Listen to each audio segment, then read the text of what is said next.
What was done with Thomas Sankara of Burkina Faso or Muammar Gaddafi of Libya when they announced to distance themselves from the West and join the West's enemies? Well, in one way or the other, they were assassinated. Both were wiped out using betrayers from inside the country, ultimately removing the threats that could end the West's hegemony. And guess what? Burkina Faso's current president, IBRAHIM Traoré, is not only precisely following the policies of Thomas Sankara, but going even further. Instead of just announcing, he is getting closer to Russia and North Korea, importing weapons and calling Russian soldiers to train Burkina Faso's army. For the West, it's a nightmare because IBRAHIM Traoré can ignite a chain reaction, encouraging other African countries to do the same. That's why, for the West, IBRAHIM Traoré has to be taken care of. Until now, there have been various attacks on him and coups to overthrow him. It was not known who was doing all that and who was behind the closed doors, pulling the strings. Welcome to a new episode of Black Afric Diary, a channel where we talk about Black African history, culture, arts, and civilization. It's a place where you will see the real picture of Black Africa, its stories, and the events defining it. In this episode, we will tell you who really was behind the coup attempts against IBRAHIM Traoré and which country was backing them. Let's get started.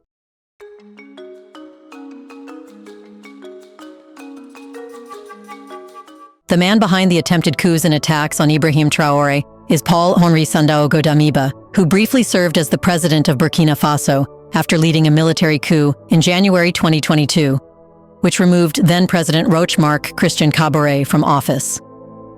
Damiba rose to power with promises to tackle the country's growing insurgency, a pressing issue for the people of Burkina Faso. However, his failure to make any real progress in controlling the insurgents and restoring stability led to a loss of public confidence. By September 2022, his presidency came to a swift end when a younger, more energetic military officer, Captain IBRAHIM Traoré, led another coup, toppling Damiba from power. Since his ousting, Damiba has been motivated by a desire for revenge against Traoré. But this situation goes beyond personal vendettas. Reports suggest that Damiba's ambitions to reclaim power involve aligning himself with foreign powers that have a vested interest in maintaining control over Burkina Faso's valuable resources, particularly its gold reserves. By forging these external alliances, Damiba seeks the support and resources necessary to undermine Traoré's leadership and regain control of the nation. We will explain more about this in a moment.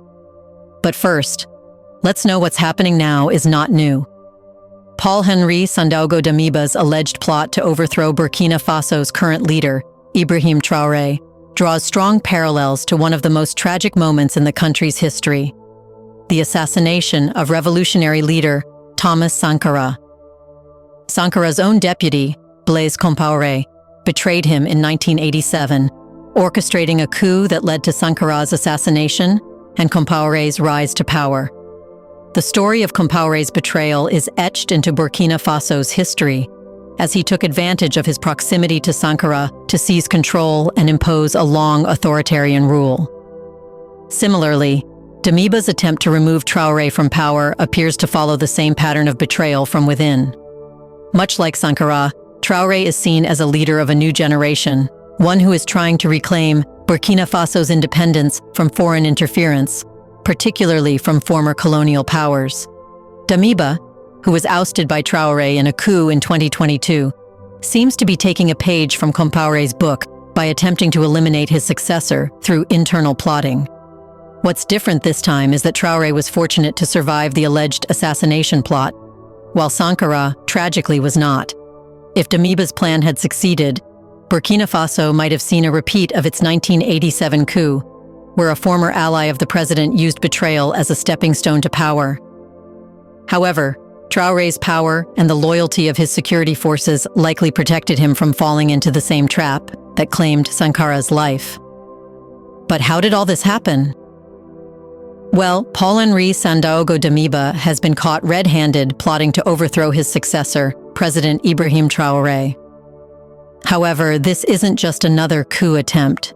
It's a high-stakes power struggle that could reshape the trajectory of Africa. Damiba's motivations go beyond personal revenge for being ousted in a coup. There's much more to his actions than meets the eye. Damiba's return is not merely an effort to reclaim his former position. It's a calculated move backed by hidden forces who are alarmed by the rise of African sovereignty.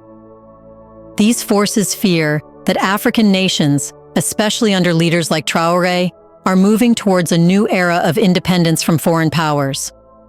It's easy to paint Damiba as the villain, the man who couldn't relinquish power after being overthrown. But what if he's not the true mastermind? What if Damiba is merely a pawn in a more elaborate scheme orchestrated by far more powerful players? Well, that turns out to be the truth. Before we continue further, tell us, are you enjoying the video? If yes, please like and share the video and subscribe to our channel to watch more videos on Black Africa.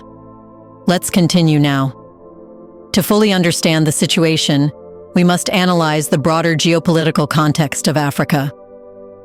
For decades, Western nations have treated Africa as a game, manipulating its leaders to serve their own interests. This has resulted in a series of puppet governments that prioritize foreign interests over the needs and prosperity of their people. Damiba's recent coup attempt follows this pattern.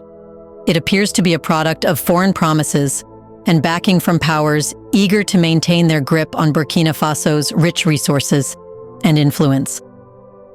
Damiba's plot comes at a particularly telling moment. As Traoré gains popularity and shows signs of steering Burkina Faso towards greater independence, Damiba suddenly resurfaces with a plan that reeks of foreign interference. Burkina Faso's military, long riddled with officials loyal to Damiba, has been a haven for those who benefited from the corruption of the old regime. These insiders seem willing to sabotage Traoré's efforts, raising the question, are they conspiring with foreign powers looking to regain influence in Burkina Faso? Investigating the financial backing behind Damiba's latest move reveals disturbing insights. Some reports suggest that Western nations, particularly those with an interest in Burkina Faso's vast mineral wealth, especially gold, are covertly supporting Damiba. If Damiba succeeds in staging a coup, he won't just be restoring himself to power. He will also open the door for foreign powers to reassert control over a region that is increasingly rejecting external dominance and striving for self-determination.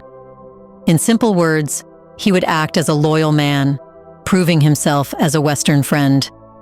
But why are the elements and betrayers against IBRAHIM Traoré becoming obvious at this precise moment?